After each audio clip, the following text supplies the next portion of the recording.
10 ans du droit au Rwanda en République démocratique du Congo, un colloque a été organisé au Fleuve Congo Hotel sous le haut patronage du président de la République Félix Tshisekedi. Le goût de ces assises consistant à faire une analyse rétrospective en se basant sur la réalité et jeter les jalons sur les perspectives d'avenir a été donné par le Premier ministre Jean-Michel Sama Lukonde. Les travaux en commission ont réuni des scientifiques et divers experts pour réfléchir sur les 10 ans après l'adhésion de la République démocratique du Congo à l'OADA. Avant l'adhésion ou l'entrée en vigueur du traité de Port-Louis en République démocratique du Congo, cette dernière a connu un droit des affaires.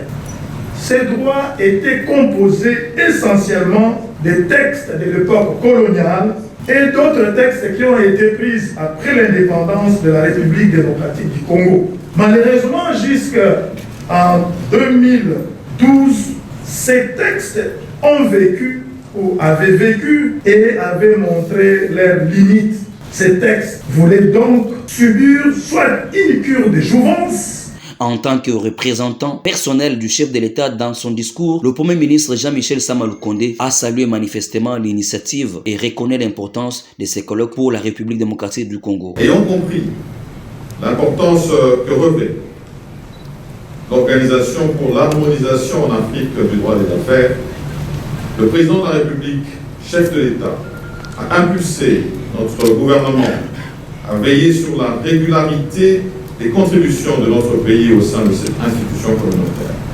Et à ce jour, la République démocratique du Congo est l'un des rares pays au nord de Bénin. C'est un privilège pour notre pays, qui est parmi les cadets dans l'ordre d'adhésion, d'avoir un premier vice-président de la Cour commune de justice et d'arbitrage. C'est ici pour moi l'occasion d'annoncer à la communauté tant scientifique que politique que la République démocratique du Congo pourra, au début de l'année 2023, être à la tête de la conférence des chefs d'État et de gouvernement de l'ONU. Pour y parvenir, notre gouvernement aura besoin de vos études ainsi que de vos expertises et aussi de vos recherches issues de ces assises. Je souhaite donc plein succès.